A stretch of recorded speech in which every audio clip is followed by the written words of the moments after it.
You're listening to Me and Paranormal You with your host, Ryan Singer. It's more fun to believe.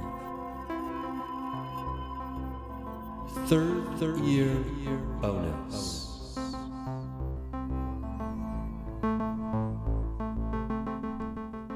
I am more than my physical body. Because I am more than physical matter, I can perceive that which is greater than the physical world. Therefore, I deeply desire to expand, to experience, to know, to understand, to control, to use such greater energies and energy systems as may be beneficial and constructive to me and to those who follow me. Also, I deeply desire the help and cooperation, the assistance, the understanding of those individuals whose wisdom, development, and experience are equal to or greater than my own. I ask their guidance and protection from any influence or any source that might provide me with less than my stated desires. Welcome to Meet and Paranormal You. This is your buddy Ryan Singer.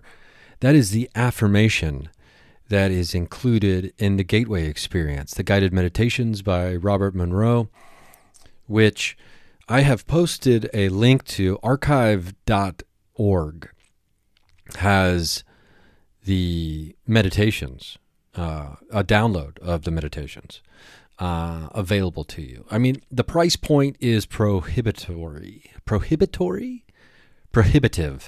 for many people. Don't have $1,000. I don't know. Archive.org, like I said, has the download if you want to live that life, and you're interested in the Gateway Experience, guided meditations, to do just exactly what that affirmation taps into. Understanding that you are more than your physical body, expanding, experiencing, knowing, understanding, controlling greater energies and energy systems as may be beneficial and constructive to you and to those who follow you. And I read that to mean like those who come after you, right? Not like those who are like following you like you're a cult leader or something. And not to mention getting cooperation, assistance, and help from those who are, equal to or greater than what your experience level is or your wisdom knowledge might be with that. And also protection from any influence or source that is going to try to provide you with less than your stated desires, which is important, right? And we talk about CE5, and Dr. Greer talks about CE5 and initiating contact through meditation practices, through intention. And all of this stuff is so hyper-connected, it seems strange. Someone reached out to me recently, and I have not had time to investigate this yet, whether or not the Gateway Experience was being used in the highly gifted programs for students in the public schools, and I think like the 80s or something. I have to go back. I have to do some research on that and find out, were they actually doing that? That's pretty wild. Robert Monroe was born, October 30th. How about that? 1915, and he lived to be 79 years old. He didn't quite make it to his 80th birthday, which in a previous episode, I referenced that Dr. Greer talked about someone who tried to give him some technology, and I think he mistook about Monroe's age, because Monroe didn't make it because it was in 93, I think, so 2 years before Monroe died, so he would have been 77. But I believe, and I'm certain that Dr. Greer was referencing Robert Monroe, and that technology which he was trying to give Dr. Greer is the Gateway Experience, which is available at archive.org. You can go download it there. So I implore you, if you're interested in this stuff, to go find it there. And I may or may not have linked it over on the Patreon page for all the patrons. Thank you to all the new patrons. Thank you for the patrons who have been there for years, for the support of the show. It goes a long way in helping me, live this life. I'm getting ready to make another trip here soon, that might have like a dual paranormal investigation and just knowledge-seeking expeditions kind of thing. So that's very exciting. Every penny counts when it comes to all that stuff. I've been talking a lot about Robert Monroe lately, and I figured maybe we get a little bit on him. I'm reading Journeys Out of the Body, which is his seminal work, his 1971 book that popularized the phrase. I mean, he's credited for popularizing the phrase out-of-body experience.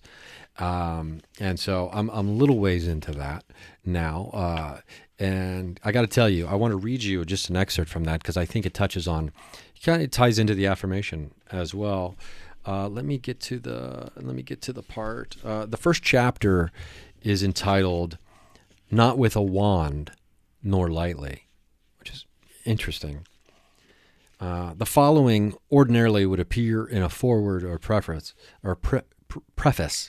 It is placed here on the assumption that most readers skip such preliminaries to get to the meat of the matter. In this case, the following is the crux of it all. The primary purposes for the release and publication of the material contained here are: 1, that through dissemination as widely as possible, some other human being, perhaps just one, may be saved from the agony and terror of trial and error.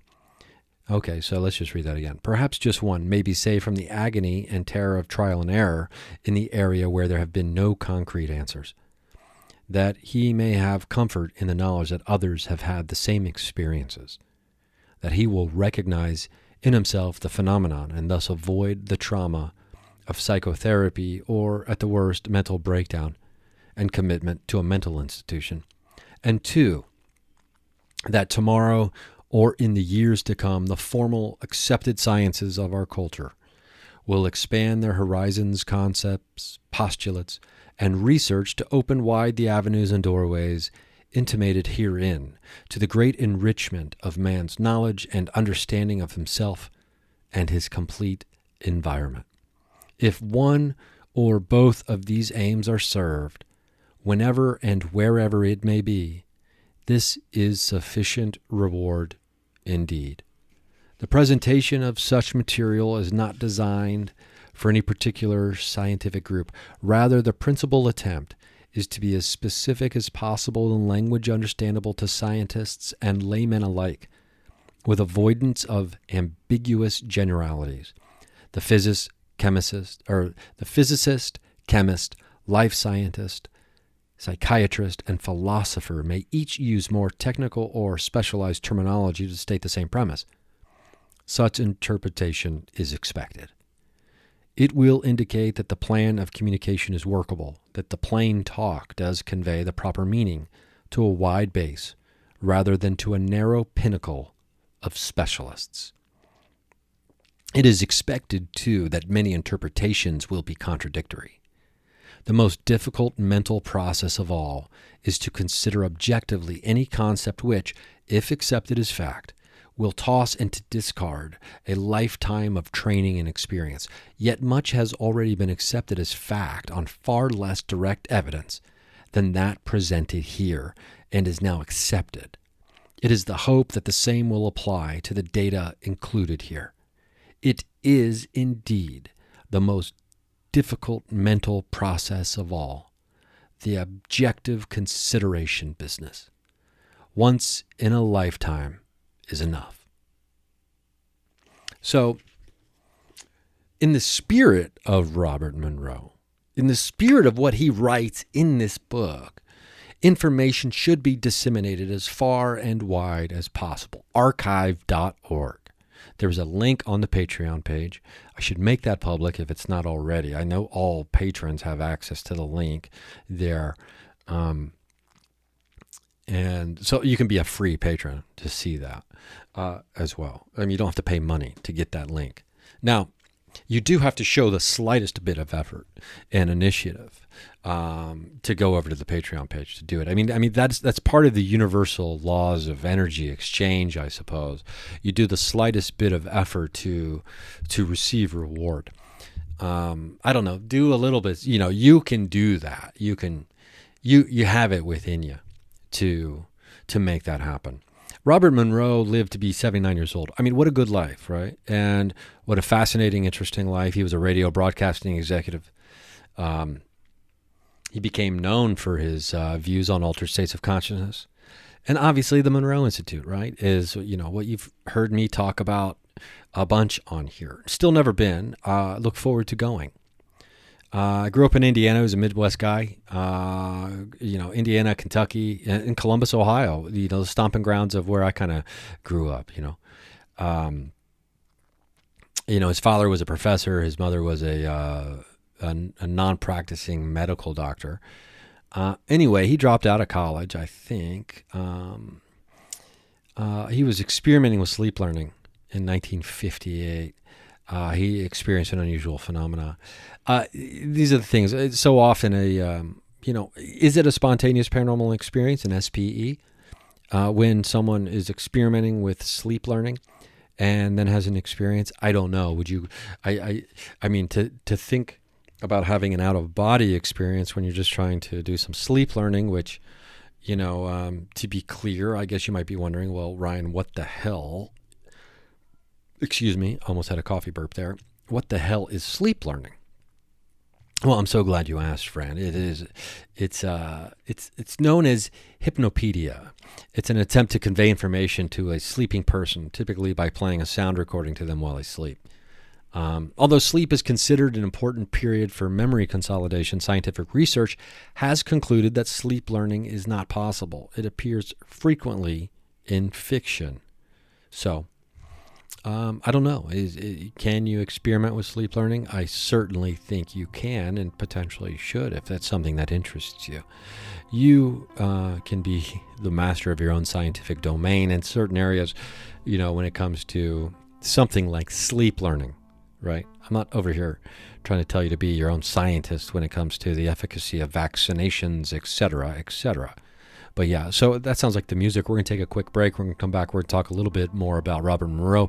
We're going to talk about how I saw and attended a live question interview answering thing, lecture / presentation by Whitley Strieber and Daniel Noah over the weekend at the Philosophical Research Society. Patreon.com/Ryan Singer. $3 a month. No commercials ever. Be right back.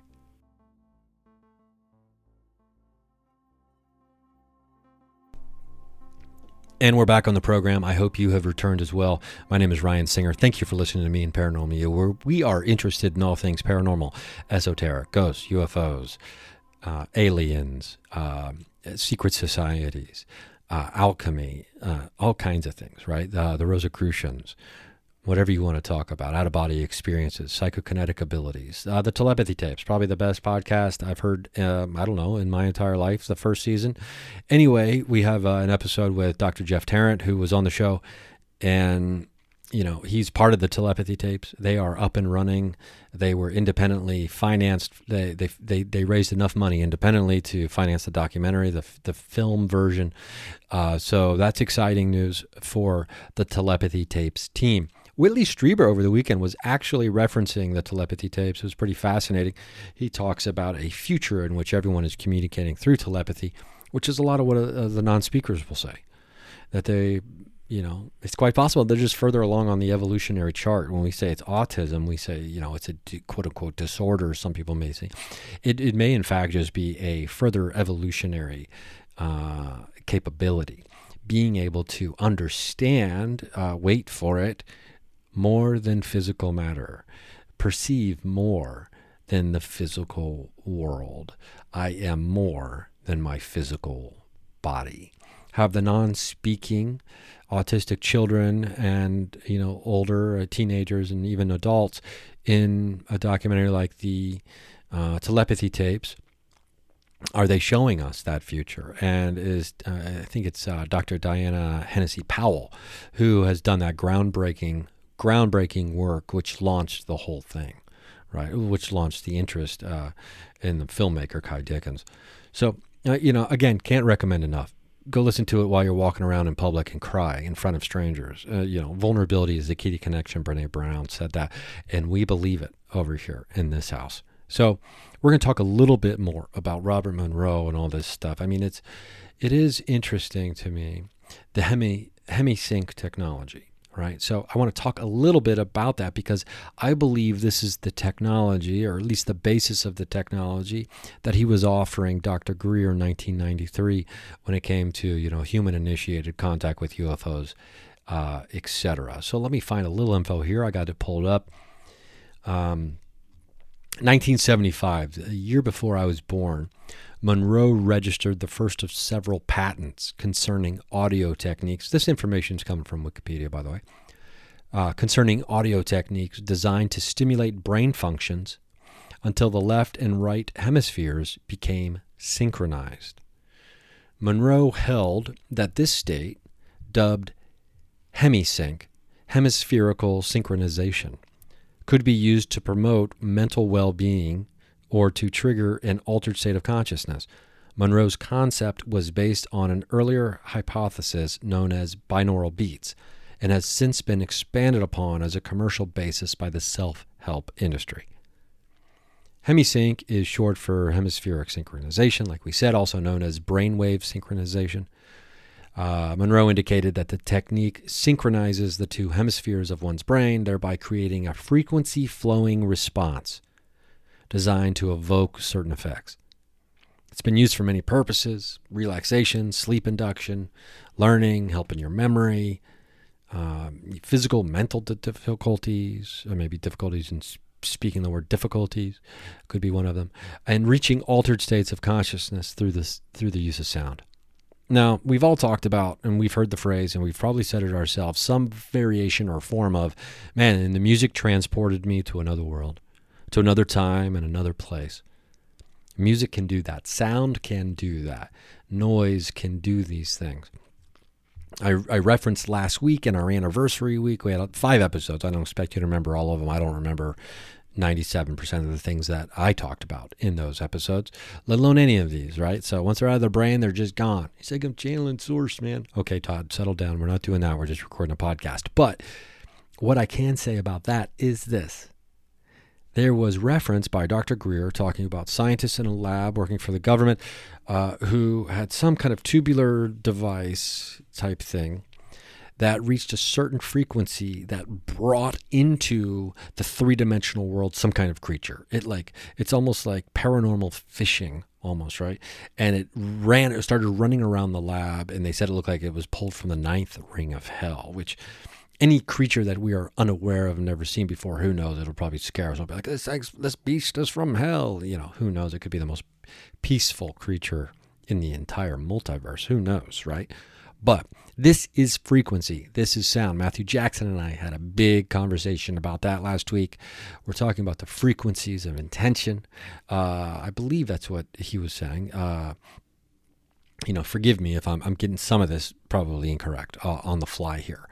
But so it is not beyond the realm of believability, let alone possibility. And obviously those things, it's believable and quite fact that's been proven to be possible, that sound can bring you into altered states of consciousness. And so what does that even mean? Altered states of consciousness are one thing. Saying that phrase is one thing. We mapped out the states of consciousness. That's, what does the map look like on the states? What's the states of consciousness map?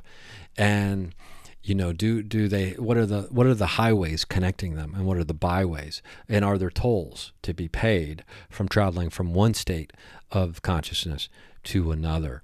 And are there, I'm guessing the state lines are pretty blurry when it comes to that. But so hemisync, this technology, can get you into altered states of consciousness, potentially, right? And I'm here to tell you, using this is what you use, because this is the technology that is utilized in the Gateway Experience. I can tell you, last night, for example, I was doing Wave 3, number 2, and Wave 3, which was remote viewing. And I have someone working with me on that who is setting up the things that I'm supposed to be accessing through the remote viewing capability.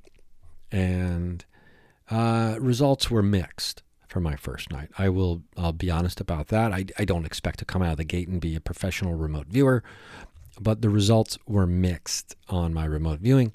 And actually, that reminds me, I have to communicate with someone else about something else because anyway, but I can tell you the feelings, the sensations, the state of consciousness that you can feel in, that you can feel outside of your body, are very real when it comes to using this program, this technology. Meditation in general can get us there. I've had experiences outside of the HemiSync and outside of using this. But I will say this about that. And let me add, and in conclusion, and another thing. No, I'm just kidding. It's pretty powerful stuff. And it is emotionally triggering. And not in a bad way. I'm not using that word in a bad. It activates. Let me say it better this way for people because of the use of that word in modern language. It is emotionally activating at times when you get into a real meditative groove. There's few things like it in this world. I'm just like everybody else, right? I'm just a person. And when you can get into one of these really great meditative states through whatever technique works best for you, some people use TM, some people just use music, some people use crystals and candles and other music or whatever, guided meditations, etc. There's so many different ways to meditate. You can have truly an emotional experience, and it can be deep and profound if you're lucky. And I've had those. I talk a lot about the Tower of My Life in the past. That was a very emotional meditation for me. It was not something I ever expected to even see or do or whatever. It just kind of, this thing happened, and it was unfolding, and then it was happening, and there I am. We're going to be back, another short break here. We're going to come back, and we're going to talk about more of this stuff, more of this wild, wonderful stuff. When we get back, patreon.com/Ryan Singer. $3 a month, never a commercial on any episode. Be a free patron. You get free, commercial-free episode, at least one every month, I think, as well. So we're going to be right back.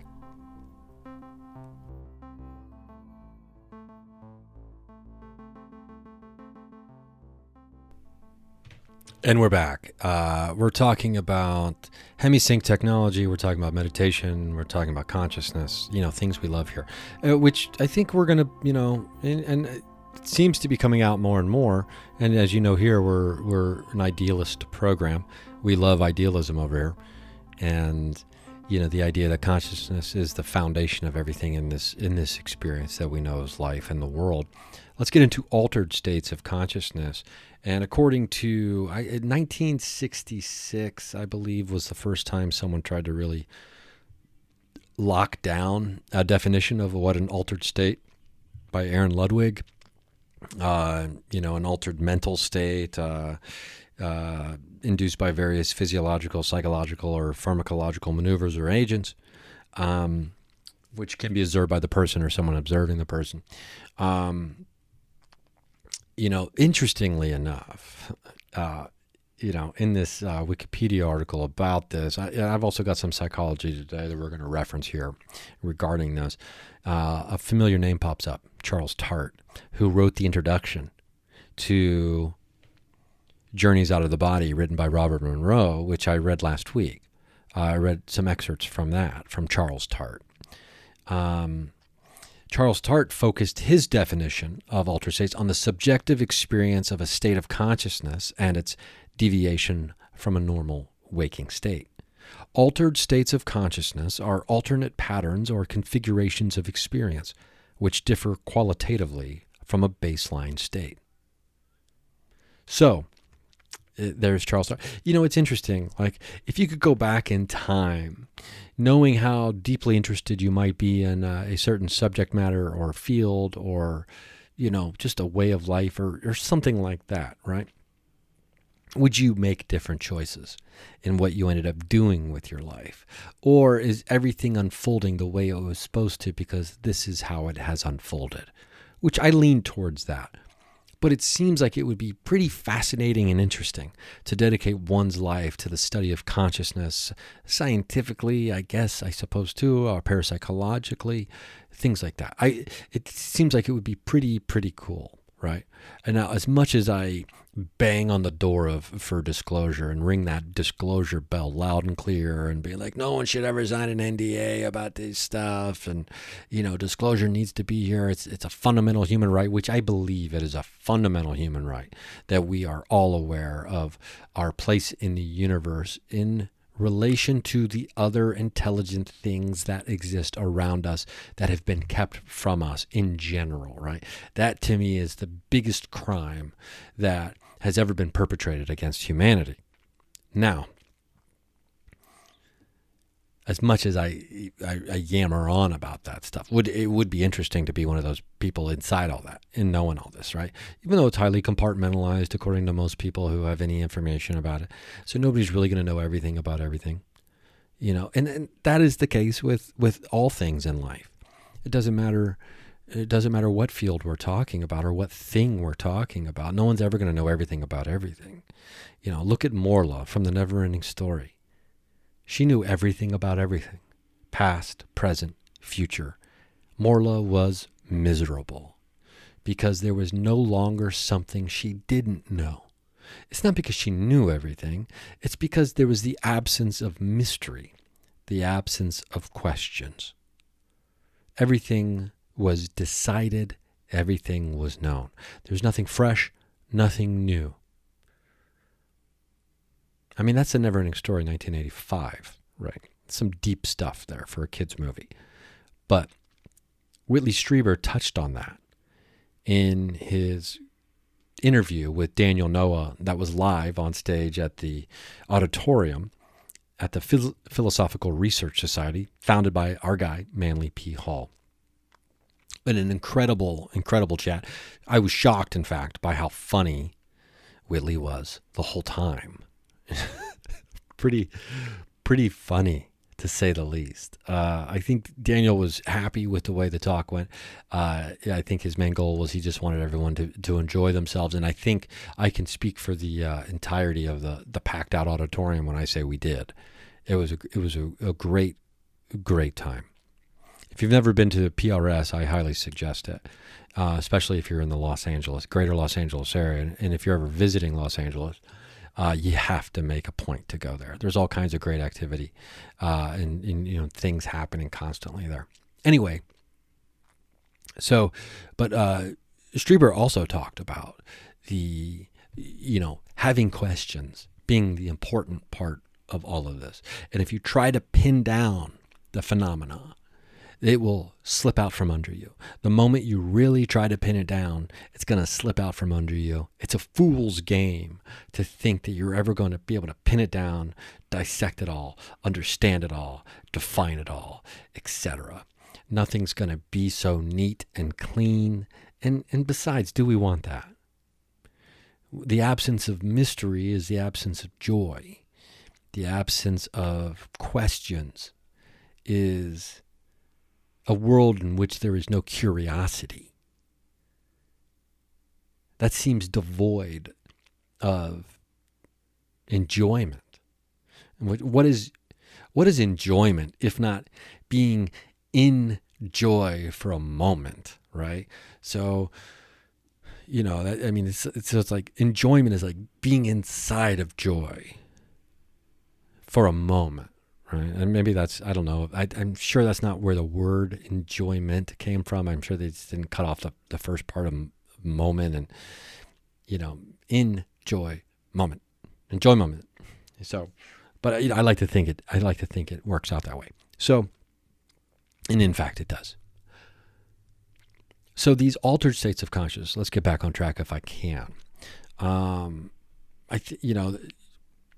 By some accounts, there could be, 14. I mean, I don't know. It doesn't look like it's been clearly mapped out. At least there's no consensus of such a thing. And rightfully so at this point, I would argue. There's, let me find it here. We're going to get there. I promise you, we will get there. Farthing. That's it. Farthing has a definition of an altered state of consciousness, ASC. And it's based on Charles Tart's terminology.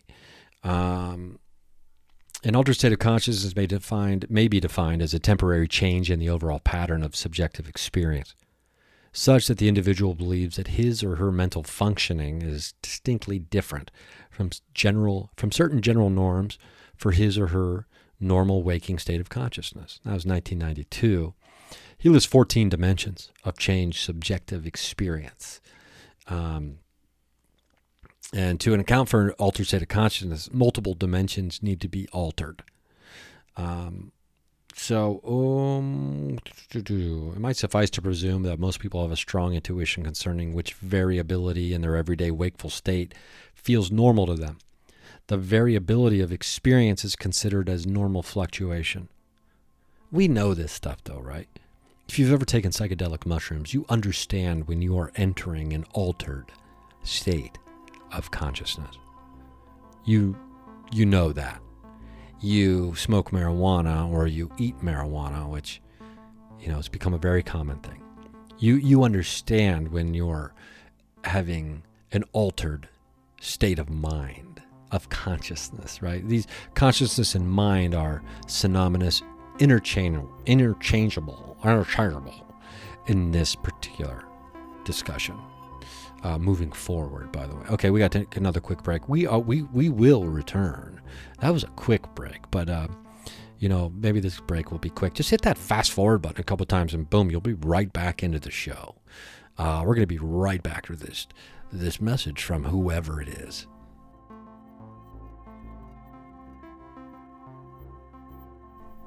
And I have returned. Here's what's interesting: when you get into altered states, they can be traced back 30,000 years, right? Whether it's through plant medicine, other drugs, excessive ecstatic dancing, which is big in these woo-woo towns you can go to. I've got friends who do ecstatic dancing. Excessive. You reach these ecstatic or mystic states, right? But, getting, oracles or whatever throughout history, it's getting into these different states to channel from the gods or from the spirits or from the entities or things like that, right? They get into these altered states.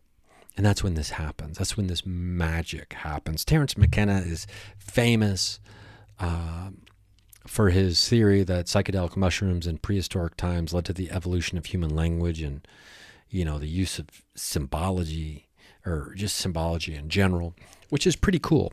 And my theory about psychedelic mushrooms. And I just watched the first season of The Last of Us on HBO Max. And I got to tell you, I can't believe it took me that long. I never played the video game. I don't play a lot of video games ever, really. When I do, every once in a while I have a period where I get into the video game Civilization by Sid Meier, which is a world building thing. But unless it's that or MLB The Show sometimes, which I haven't played in years, I can't remember the last time I played a video game. I think it's probably 2 years ago. At this point, I don't know. It's not that I don't enjoy them, because I do. Sometimes you just feel like I don't have time for it, I guess. But any hoodles. What was I talking about? Oh yeah, so we're getting into the use of symbols. I think mushrooms. Because The Last of Us. The premise of that show, and I'm not spoiling anything, but every good zombie show has a premise of how the zombies became zombies, and this one is cordyceps. And cordyceps evolved because of global warming, and then started taking over human brains like they do insects. When you see the ants and stuff or whatever that are zombified, right? We've seen that. And there was a new one actually in Ireland that just came out last week. I just happened to be watching this show, and a new species, a spider in Ireland now has been discovered that gets zombified by a type of fungi. Because it works on your brain. It goes into your brain, right? So I think mushrooms, psychedelic mushrooms, it is their job to crack open the human mind into a way where imagination, creativity, and curiosity, run amok in a good way. And we start dreaming of the cosmos and space travel because they want us to expand them, right? They're basically colonizers. Mushrooms are colonizers, right? And they want to colonize everything. So they're trying to get us to take them off planet to even colonize them throughout the universe.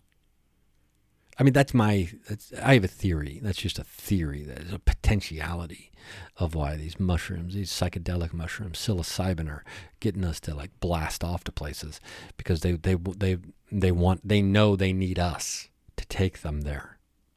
Anyway, there's also other altered states of consciousness, right? There's obviously psychedelics. There's meditation. There's ecstatic dance, right? You can get into this mind altered state. Hypnosis gets you into a mind altered state. These are why. I mean, does being possessed by a spirit or an entity get you in an altered state? One could say yes, right? There's the idea of symbology, though, is pretty basic and simple to a certain degree, that there's these universal symbols that all human beings understand at a subconscious level, and it's because they come from our subconscious, and that we have mined them, essentially. We have dug into our own minds so deeply that we are able to uncover the relics of what it means to even think, to understand. You hear people talk about all the time in regards to telepathy, that it's not words that you are receiving as much as feelings, sensations, imagery of the language. You understand it. And an example is used that apple is the word apple. It can mean lots of things. But if you see the word apple in your mind's eye, that is a much more full understanding of what is being communicated to you as an apple, as opposed to the word apple, which I think we all can dig that, right? And we're all on board with that. More than likely, I don't want to speak for you, and I'm getting images that it's okay in my mind. I'm getting thumbs up images from you right now. So I'll just proceed on this path. But if you think about it in this profound way, and I'm not saying my thoughts are profound. I'm saying this is a profound way to think about something, not that I am profound. But if symbols, in fact, are the artifacts that the philosophical archaeologists of the human experience of consciousness and reality are unearthing and have unearthed. And that's not to say we've unearthed them all. If you heard that weird noise, that was me scratching my mustache. Sorry if that was weird. That wasn't me, knocking the dirt off of another symbol that we've just uncovered. But it is fascinating to think that these symbols are clues of the fabric, of the framework, of what it means to even be able to understand. To understand what it means to understand, that is a wild thought. So these artifacts, these relics of a long ago forgotten form of communication by many of us, if in fact telepathy was something that was more natural in a different time, before the written and the spoken languages of Earth and the many different beautiful cultures that populate the planet now, before those took over and dominated and maybe moved to the side telepathy, which apparently telepathy is much easier and doesn't take as much energy. So I don't know why it would acquiesce and move to the side, why people would even want that. But language is beautiful. And music is beautiful, and I love lyrics. I love song lyrics very much, sometimes more than the music itself, and vice versa. It just depends on the song, right? So I'm not here to say that we shouldn't have spoken language. I'm not going there with this, because I love songs, and you can have music without words, most assuredly, but what if you just telepathically knew all the words to a song? That could be pretty cool too. But the symbology and the symbols to me, they're just fascinating. I wasn't planning on talking about any of this. It just kind of got its claw on me and stuck, and it drew blood. It drew curious blood for sure. Now, it is really, really cool I've got the Book of Symbols here that was gifted to me by my good friends, the Stonebergs. Now, which I've read from many times. But anyway, we can get into these altered states a little bit more. There is a simple classification scheme for altered states of consciousness. So, is it a full-on, roadmap of the altered states of consciousness? No, not per se. But you have the average of alert waking consciousness, right? You have sleep and dream states, and then you have altered states.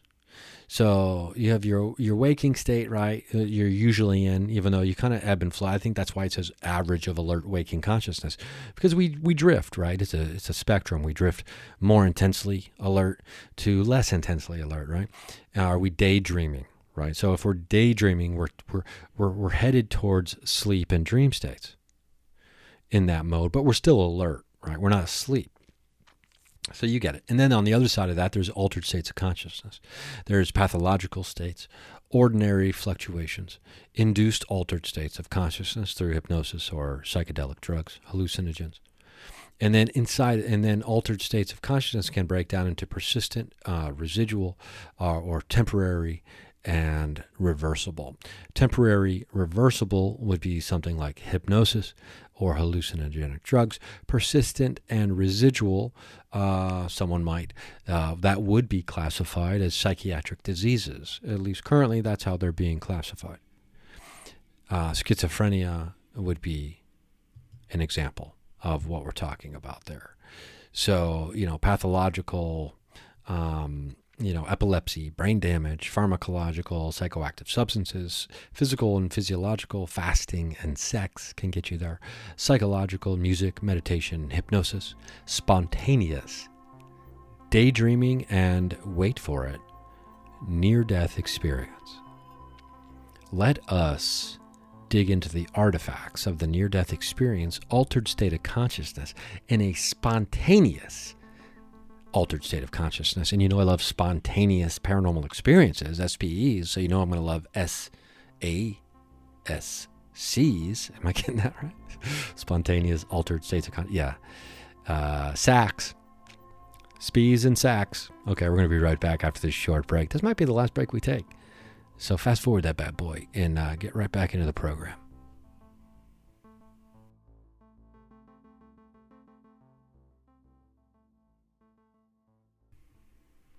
And we've returned.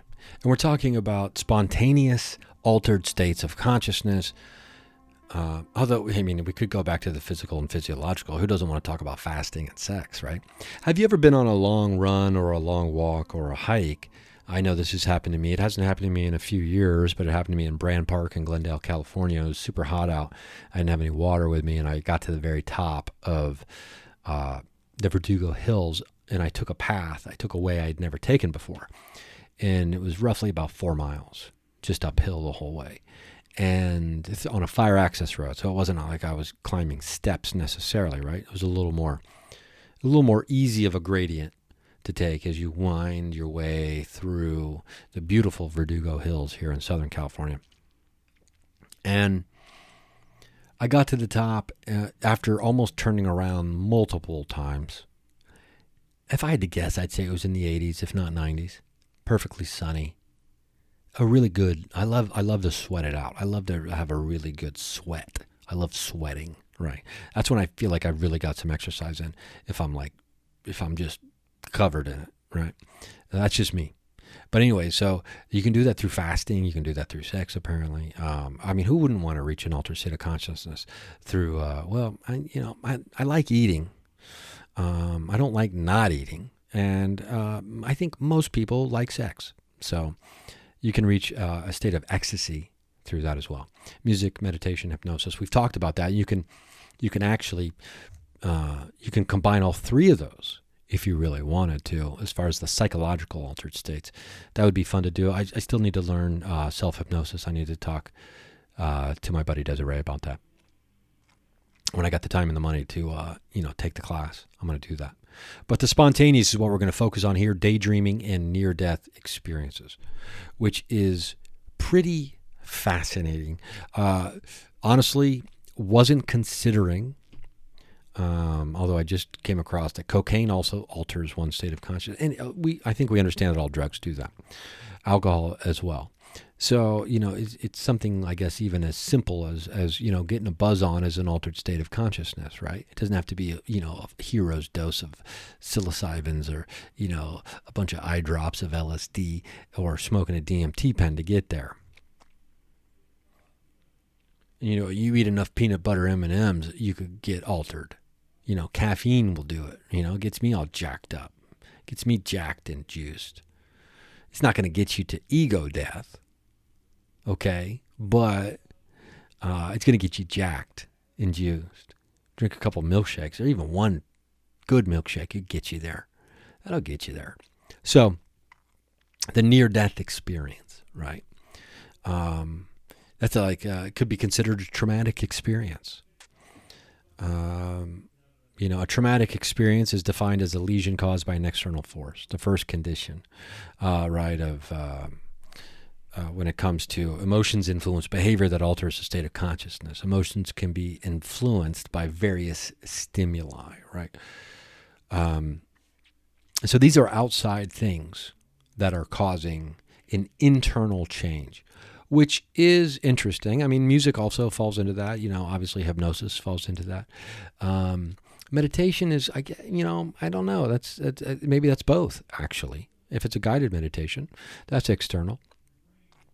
But, ingesting drugs and things like that, that's also external. But meditation can come from an inner change as well. So, but the traumatic experience is interesting because you hear a lot of people talk about their near-death experiences, and it's a whammy. It is a doozy. And it is usually profoundly life-changing. When an altered state of consciousness reaches a level that it changes the rest of your life, even though it's not a permanent necessarily stimuli that's occurring, that's a whopper of an altered state of consciousness. Now, smoking DMT can do that for a while afterward. It can give you a brand new perspective or can give you insight into something. Psychedelic mushrooms also can do that. It doesn't even have to go as far as ego death. It doesn't even have to go that far. But a near-death experience, a true near-death experience, is typically, almost always, profoundly life-changing for the people who experience them. I've had close calls with death to a certain degree, or what can be assumed as death, but I've never had an NDE, a near-death experience. I fell asleep driving a car one time, woke up I woke up because I hit the guardrail and then drove off the side of the road and rolled down into down a hill into a creek bed, and I was in a Volvo, my mom's Volvo, which are the safest cars you can drive, and I had my seatbelt on, so I was okay. I didn't even really have any whiplash. So, but things could have went very differently for me on that day. I could have just been toast. If the car smashed, if the top of that car would have just smashed down, I would have been toast. I was almost run over by a car. I don't know, about 8-9 years ago now, walking across the crosswalk of my old apartment, going to go take a hike, and a woman in a minivan was coming down a road that kind of just dead ends into this other road, right? So it's a three-way stop sign, so it's like a T. She was coming from the base of the T, right, up the stem of it, and she was going to be taking a left onto the street. She had a stop sign. It's like a 25-mile-an-hour residential street. She was going way too fast. I luckily was not looking at my phone. I was being alert as I was in the middle of the street walking, and I saw her coming. I heard her coming, and then she did not slow down. In fact, it almost felt like she sped up. And so I jump out of the way of this minivan, and I have like my right arm like sliding down the passenger side front windshield, right? And I kind of swing, and my left arm goes over and like slams into, the passenger side window, and my hips kind of hit the passenger side door. I'm like on the minivan, and she slams on the brakes as soon as she realizes she's hit a person, kind of. And I was okay. I was completely okay. And I was just like, holy shit, what happened? She looked up at me. She turned her head to the right to look over at me, and I could see the abject terror on her face. And all I could do was smile and give her a thumbs up, and I was on my way. Went to the park, and I laid down in the flowers and the grass once I got halfway up the mountain. And I just basked in the joy of the golden dandelions in the long, slightly blowing grass that was there. I felt that grass better than I've ever felt grass in my life. I smelled the air, crisper than I had probably ever smelt it, or in quite some time. The dirt on the ground, the lizards running around. I was in the moment of my life. You bet your sweet tush I was, because I almost died. But that's different than a near-death experience. It's profoundly different than a near-death experience when you actually die. You actually physically die, and you come back to life. So those are different things. Those will, like that moment of almost getting run over, that changed me for a few days. I was in the moment, right? Smoking DMT changed me for months, potentially even years, right? I'm trying to think. There was another time I felt like I almost died. There was the crosswalk. Oh, another time, just about 4 years ago, I was driving my dad's truck down to a comedy show in Cincinnati. My buddy Dave Waite was performing. This was right after Christmas, before New Year's, I believe. And so I was going to go down there, hang out, see him. I was on the freeway, and it was nighttime. It was dark, and just something dropped out of the sky and hit the truck. And it was a tire. A tire had come off of someone's car. I don't mean just the rubber tire. I mean the entire wheel had come off of someone's car driving the other way on the highway, and then just kept rolling and bouncing, and it bounced so high up in the sky. And then it landed on the truck. And if it was, I don't know, a foot over, if I was a foot one way, if I was a foot to my right driving, or if the wheel would have landed a foot to its right as it landed, it would have smashed the windshield, I'd be dead. And my stepsister actually has a friend who died in this very exact same fashion. I got lucky. Even though I had no idea what had just happened. I literally didn't see it coming. I saw a flash of something, boom, loud noise. It ripped off the antenna of the truck. The radio went to straight loud static because I was jamming out to like something. And then it was just chaos, and I was disoriented and eventually pulled over once I, got my wits about me.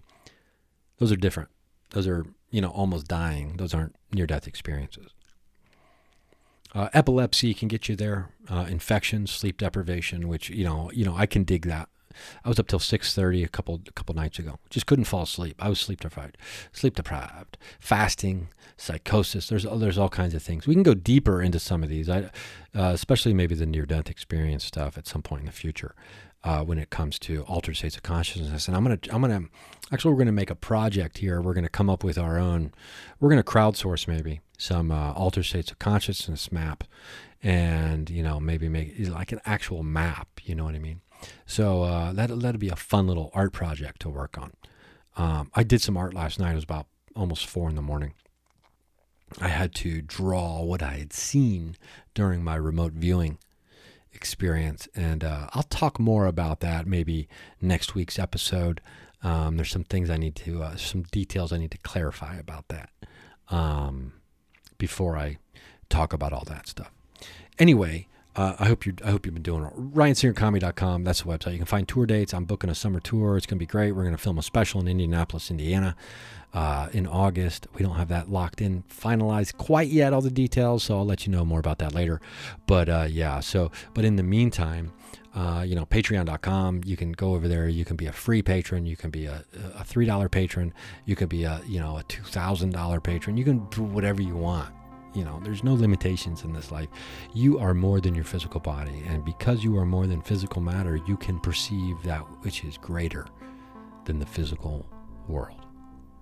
Robert Monroe said that, and, we believe it over here. So I love you. I hope you love yourself. Thanks again for listening. I hope you found this, entertaining in any or informative in any way whatsoever. I had fun doing it. And we'll do 800 more, I guess. That's where this thing's headed. And if I don't see you at a live show, I'll see you at the watering hole on the astral plane.